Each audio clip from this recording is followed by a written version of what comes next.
Hello there, young one. Come sit with me a minute. Don't be shy. I don't bite much anymore. They tell me I'm 110 years old now. 110. Can you imagine carrying a number like that around? It's heavier than the old steamer trunk in my attic, the one full of yellowed letters and faded photographs. But I don't mind the weight, not really, because I've learned something in all these years that most people never get the chance to learn. Death isn't the enemy hiding in the shadows. Death is the kind old neighbor who's been waiting patiently on the porch swing for decades, rocking gently, saying, "Whenever you're ready, sweetheart, the tea's already poured."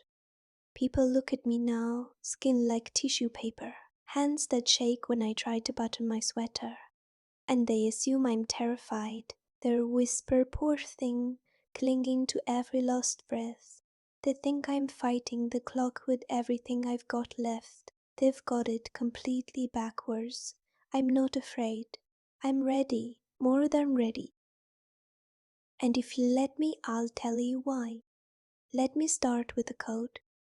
I've been wearing the same heavy winter coat since 1915. Back then it fit perfectly. Thick wool, warm, stylish even. I was proud of it, but year after year, decade after decade, it got soaked in rain, torn on fences, stained with coffee and tears and birthday cake frosting. The lining frayed. The buttons grew loose, the pockets filled with memories I couldn't throw away. Now it's so heavy I can barely stand straight some mornings. Every day I have to button it up again, tighten the belt, drag it around. My body hurts under it. My breath comes short. And you know what? I'm looking forward to taking it off. Not in despair, not in defeat, but with a long relieved sigh. The same sigh you give when you finally kick off tight shoes after a 12-hour wedding dance. That's what death feels like to me now. Just taking off the coat, folding it neatly, setting it aside, and stepping into something lighter, something warmer, something I've earned. I've said goodbye to so many. My George, oh my George, he left me 47 years ago this spring. I still talk to him sometimes when the house is quiet. I tell him about the new roses I planted, even though the thorns prick my fingers now. I think he's listening. I think he's smiling that crooked smile he always saved just for me. My daughter Clara went 20 years after him. Answer: quick and cruel. She was only 62. I held her hand until the end.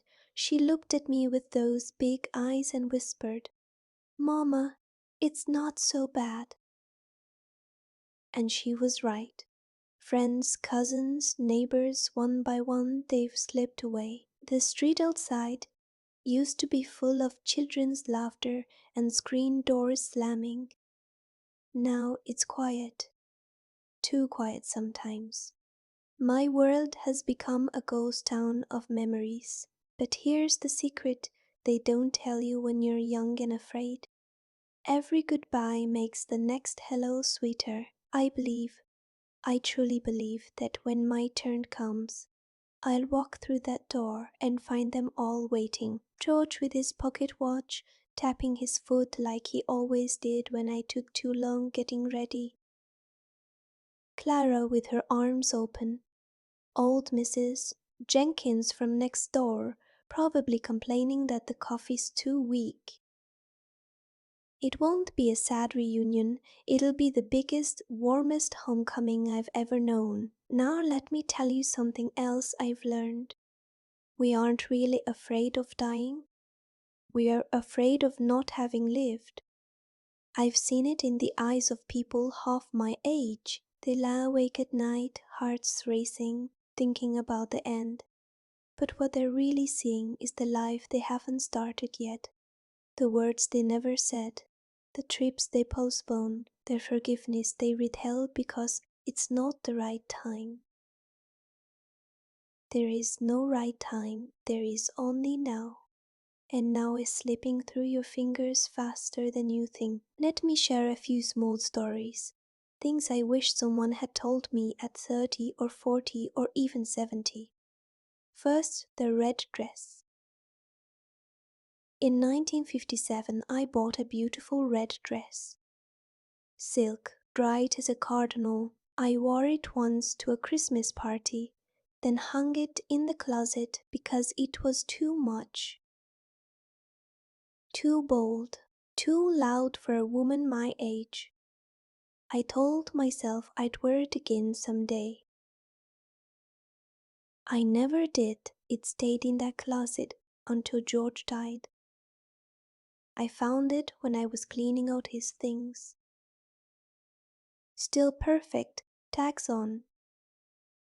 I cried for an hour, not because the dress was wasted, but because I had wasted myself waiting to be allowed to be bold.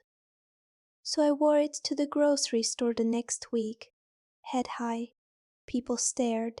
I smiled bigger, and you know what? The world didn't end. Wear the red dress today, tonight. Don't wait for permission. Second the grudge. I held one against my sister Evelyn for 32 years. She said something cruel at our mother's funeral. I never forgave her, never called, never wrote. She died in 1994. I didn't go to the service. For years I told myself I was right, but carrying that anger was like swallowing battery acid every morning. It burned me, not her. When I finally let it go, long after she was gone, I felt 20 pounds lighter. The coat got a little less heavy. If you're carrying anger right now, toward a parent, a friend, an ex, set it down. You don't have to reconcile if it's unsafe, but release it from your heart. It's too heavy to take with you. The grave doesn't have room for luggage. Third, the cake. My neighbor Betty turned 90 last month. Her family brought a tiny slice of cake, sugar-free, gluten-free, joy-free. She looked at it, then at me, and whispered, "I want the real thing." So I baked her a full chocolate cake with extra frosting. We ate half of it between the two of us, laughing until we cried. She said it was the best thing she'd tasted in years. 2 weeks later, she passed peacefully in her sleep. I'm glad she got the cake. I'm glad she didn't wait for someday. Eat the damn cake, drink the good wine, dance in the kitchen at 2 a.m. Life is too short to treat yourself like you're already in a nursing home. And one last thing, the body knows. Toward the end, the body becomes very wise. It turns down the lights slowly. Hunger fades, noise becomes too much. Pain softens around the edges. It's mercy, not cruelty. When George was going, I saw it in his eyes. He looked surprised, not scared, like he'd just remembered something wonderful he'd forgotten. He smiled, squeezed my hand once, and slipped away like he was stepping into another room to answer the phone. Easy, beautiful, peaceful. So here's my plea to you, from someone who's walked almost the entire road. Stop waiting. Stop hoarding time like it's gold coins under the mattress. Say the words. Book the ticket. Make the call. Forgive. Laugh louder. Love harder. Because when your coat finally gets too heavy and that quiet neighbor finally knocks, you want to be able to stand up, smile and say, "I've worn this thing long enough. I've lived every page of this book. I'm ready to go home." And when that day comes for me, whether tomorrow or next year or 10 years from now, don't cry too long. Throw a party instead. Play some jazz. Eat berries straight from the bough. Tell stories about the trouble I caused.